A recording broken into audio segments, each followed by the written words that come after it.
وكذلك أوحينا إليك روحا من أمرنا ما كنت تدري ما الكتاب ولا الإيمان ولكن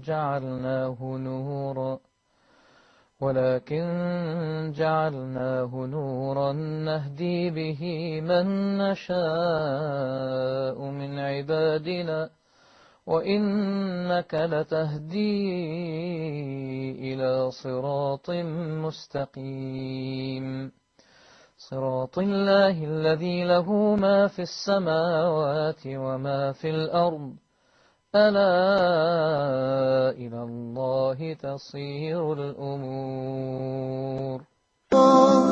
Remember, just remember, Allah sees it all. Alhamdulillah, wassalatu wassalamu rasulillah. All praise due to Allah, and may Allah's peace and blessings be on the last messenger of Allah. I'd like to welcome you, dear viewers, to another in our series in the names of Allah. Alhamdulillah, we've been looking in our previous episodes at the intent behind the names of Allah, why Allah subhanahu wa ta'ala has revealed these names to us, what value do they have in our lives relative to Allah, relative to the world in which we exist. And we looked at the rules governing the names of Allah, how to understand them. And we looked at also how people have deviated in their understanding of these names, how they've ended up giving Allah false names, giving Allah's names to His creatures. And now we began to look at the names as a whole, and particularly the greatest name of Allah within them. We mentioned in the previous segment a particular incident which took place in the time of the Prophet ﷺ, in which he heard one of his companions make a supplication. And after hearing it, he said that this supplication contains the greatest name of Allah, which if a person calls on Allah with it, Allah answers his prayer. And if he requests of Allah with it, Allah gives him what he requests.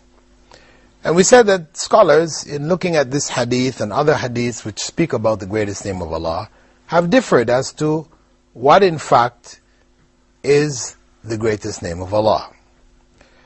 The opinion held by a number of scholars, among them Ibn al-Qayyim and others, is that Allah, the name what was referred to as Lafzul Jalala, Allah is in fact the greatest name of Allah itself. And to support that, they brought certain evidences. Why did they choose this as opposed to other names like Al-Hayy, which Ibn Taymiyyah chose, meaning the all-living? Why this particular name? Well, in the previous session we looked at the first evidence, which was the various narrations which are by Prophet Muhammad ﷺ concerning the greatest name. And those narrations mention verses from the Quran, and they mentioned du'as that other people had made. When we bring them all together, we do find that the name common to all of them is Allah. The name common to all of them is Allah. It may be in the form of Allahumma, which means Ya Allah. That's calling out to Allah. Allah is still there. Or the actual word itself, Allah. The second argument or evidence which is used is that it is the most mentioned name of Allah in the Quran. If we compare the number of times it is mentioned, 2,602 times, to even the nearest other name. Ar-Rahim. Ar-Rahim is mentioned 114 times. The difference is so vast. The next nearest name, Ar-Rahman, is mentioned 57 times. So obviously Allah has chosen this name and given it a special status over the others to have used it so many times more than any other of His names. So that is the second argument. The third argument is the meaning itself. What does the name Allah mean? Actually, it incorporates all of the other names. All of the other divine names are incorporated, their meanings are incorporated in the term Allah. So it is the most general of all of the names of Allah. The fourth argument is relative to its usage, that this name has only been applied to God. It's the only name that has been applied to God and no one else. We don't hear of any people, even in the time of the ancient Arabs, prior to Revelation, etc., nobody took this name. All of the other names, people might take these names. But this name Allah has only been assigned to God alone. The fifth argument is the fact that other names of Allah are attributed to it, and the name Allah is not attributed to other names. So you find, for example, in Surah Al-A'raf, verse 180, which we said was the basic theme of this whole program in the names of Allah. وَلِلَّهِ الْأَسْمَاءُ الْحُسْنَى فَادْعُوهُ بِهَا. The most beautiful names belong only to Allah, so call on Him with them. So in this verse, all the other names are referred to as the names of Allah. Similarly, even if you look at the Basmala, Bismillahir Rahmanir Rahim, we talk about in the name of Allah, and then Ar-Rahman and Ar-Rahim are descriptive names of Allah. So always the names are attributed to Allah, and not Allah attributed to the other names. You don't hear of Ar-Rahman Allah, but you hear of Allah Ar-Rahman or Allah Ar-Rahim. The sixth argument or evidence is that in the verse in the Quran in which Allah chooses two names to represent Himself, He said there, قُلِ ادْعُوا اللَّهَ أَوْ ادْعُوا الرَّحْمَنَ. Call on Allah or call on the Most Merciful. Now, He mentioned both of these two names. The one He mentioned first was Allah. Also, Prophet Muhammad ﷺ, in a well-known hadith, had said, إِنَّ أَحَبَّ أَسْمَائِكُمْ إِلَى اللَّهِ Abdullah wa Abdul Rahman. Again, if these two names, Allah and Ar-Rahman, are the most prized or the greatest of the names, then naturally the best name that a person could call himself is a servant of Allah or a servant of the Most Merciful. Again, even when the Prophet ﷺ mentioned these two, he mentions Abdullah first and then Abdul Rahman. And if we look at the two names in any case, whether in the verse in Surah Al-Isra or in this hadith, we should note that Ar-Rahman addresses issues of mercy, and we'll be looking at that in more detail when we get to the name Ar-Rahman. But fundamentally it is a derivative of Rahmah or mercy, and that is the essential meaning of the name Ar-Rahman. It may be mercy in its comprehensive sense, that it encompasses all of His creation, and there are other aspects of His mercy, but essentially it is mercy. Whereas, say, the attribute of might and power, this is not represented in Ar-Rahman. Whereas in the name Allah, it is represented. The might and the power is there in Allah. The Qudra and Al-Izzah, this is found in the name Allah. Just as also mercy, beneficence, all of that is found. If we go on to the seventh argument, that is a linguistic argument of uniqueness to the term Allah. In that, you can find the term Allah when used with the particle of address. In Arabic, when you're addressing somebody, you use the particle ya, which means in English, O. It's in Old English. Modern English doesn't really use it very much, but it existed in Old English. In Arabic, it is a standard feature of the language, ya.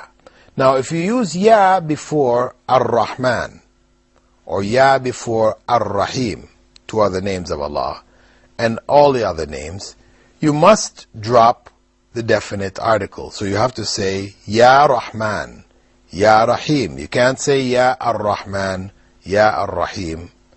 This is not linguistically correct. But when you put that article or particle, Ya, before Allah, you still say, Ya Allah. You don't say, Ya Allah. Yeah? People might mispronounce and say that, but the correct way is Ya Allah. But you will say Ya Rahman and Ya Rahim. So this is a linguistic, unique part or concept with regards to Allah. The eighth argument and final argument is that the name Allah has been given a special place of honor, in that the universal declaration of faith, La ilaha illallah. There is no God worthy of worship but Allah. Allah's name, that same name, becomes the one used in the universal declaration. In the universal declaration. So that puts it on that special level, because that universal declaration is the key to the next life. Paradise in the next life, success for this life, depends on that particular declaration of faith. So that becomes also a part and parcel of the argument for the name Allah to be one of the, not one of, sorry, but the greatest name of Allah. With that, dear viewers, we're going to take a brief break, and we'll be coming back after the break. Assalamu alaikum wa rahmatullah. When you are weak and the road seems long, remember, just remember, seek strength from the strong.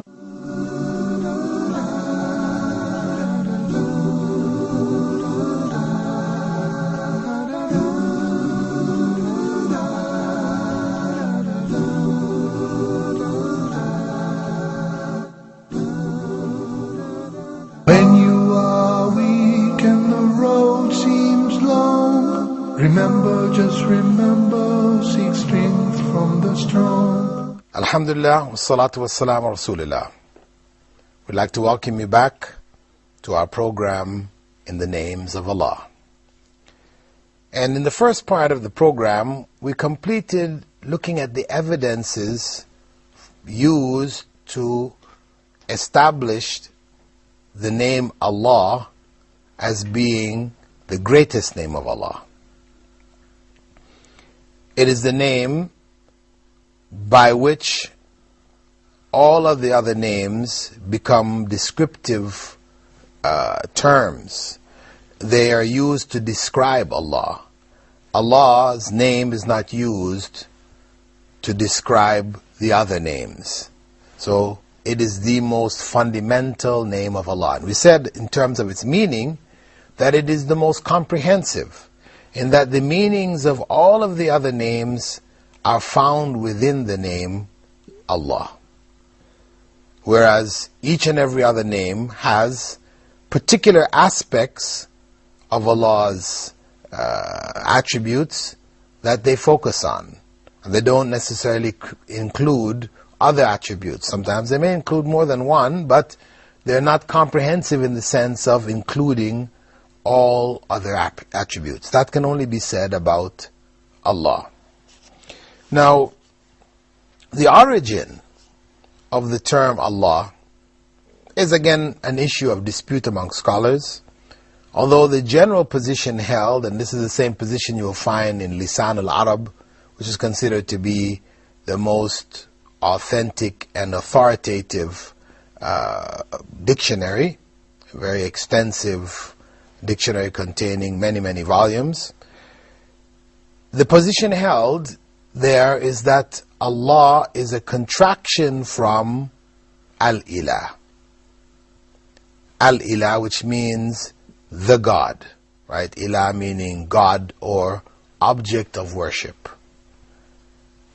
When you put Al before it, then you specify it as being definite, the one and only God.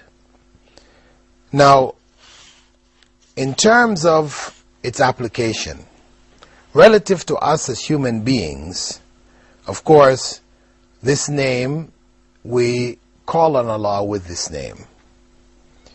We worship Him by seeking His help, seeking His guidance, etc., using this name.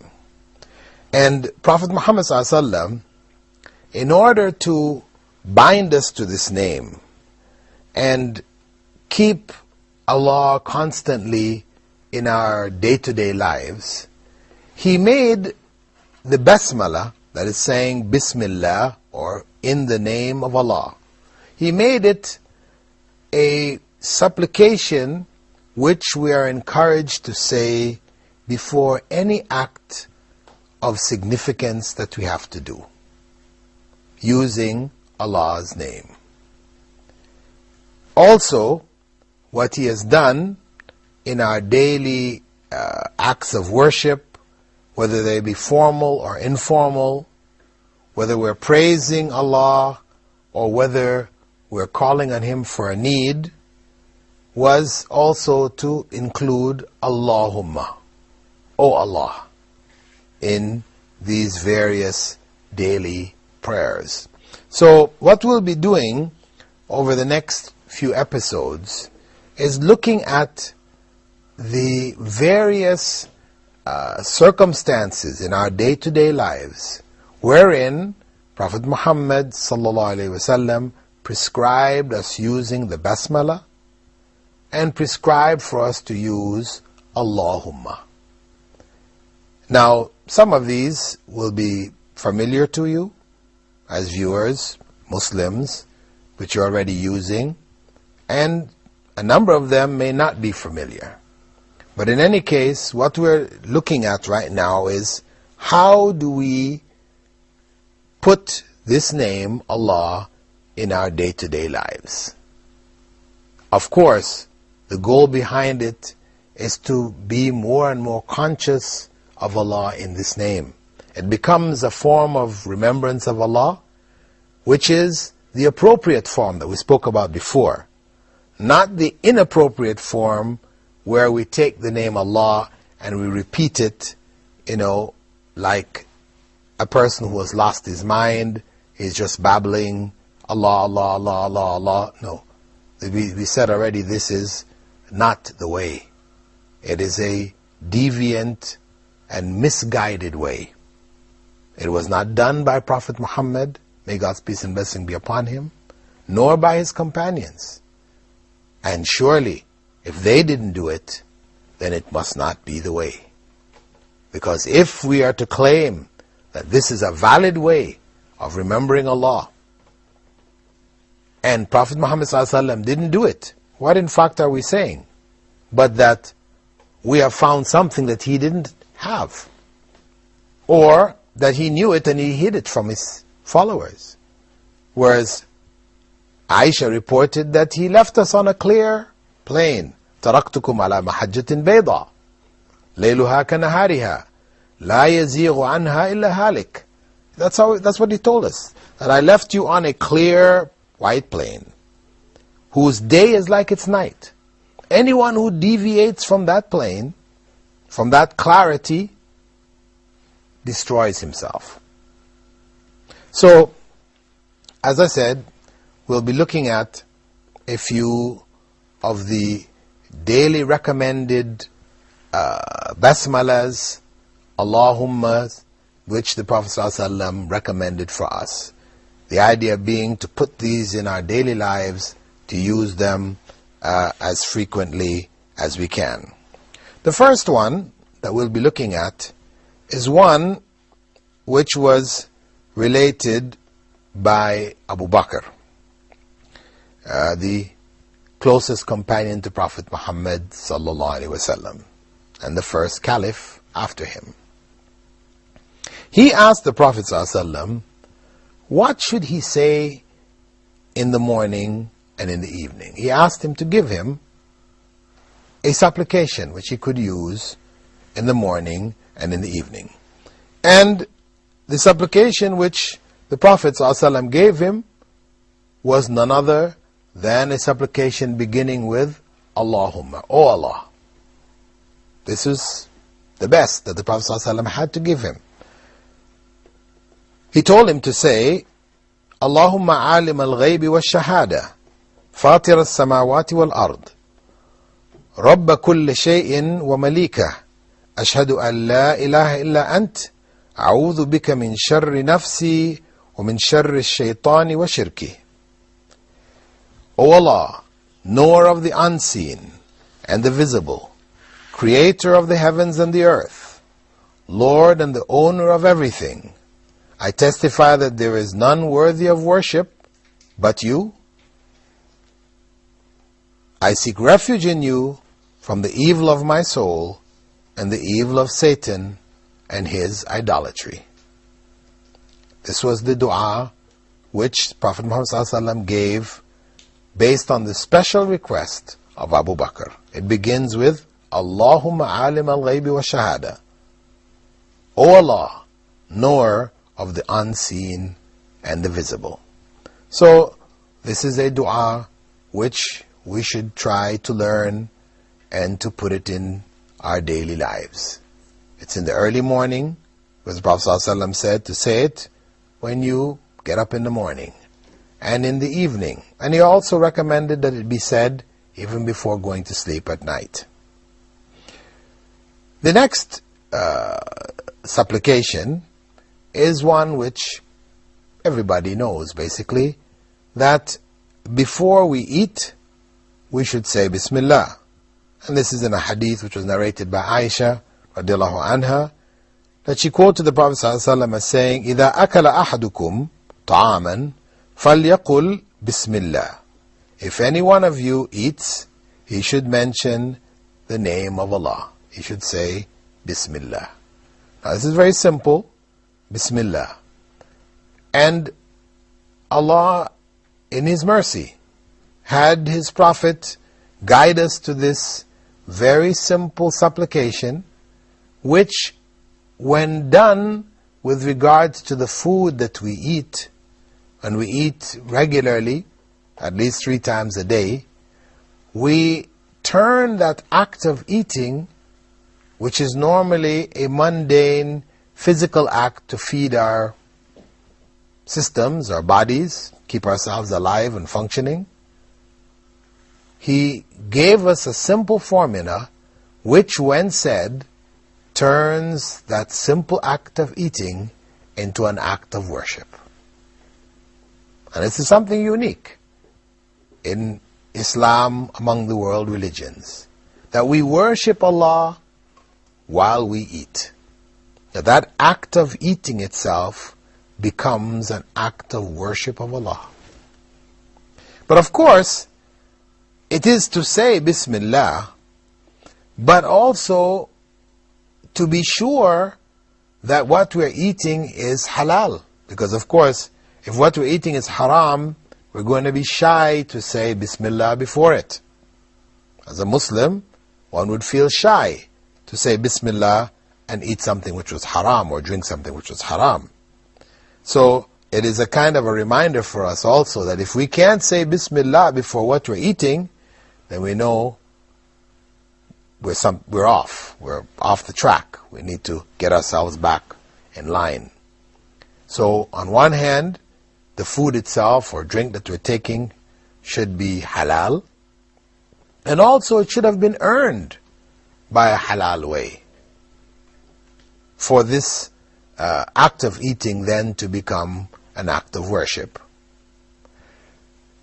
The other point that should be kept in mind, the other point, is that when we eat, to keep it as an act of worship, we should also eat moderately. Because Prophet ﷺ had said, the believer eats as if he has only one stomach, whereas the disbeliever eats as if he has 7. Believer should therefore eat moderately. And he said that we should eat a third, drink a third, and leave a third for breathing. So, as he said, the worst container that a person can fill is one stomach.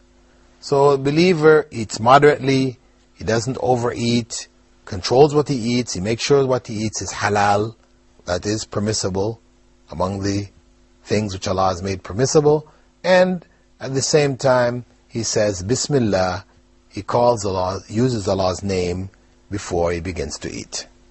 And with that, dear viewers, we've come to the end of our program.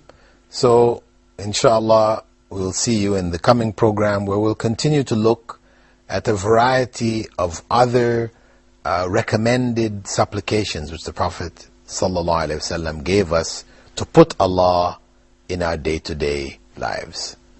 Assalamu alaikum wa rahmatullahi wa barakatuh. When you are weak and the road seems long, remember, just remember, seek strength from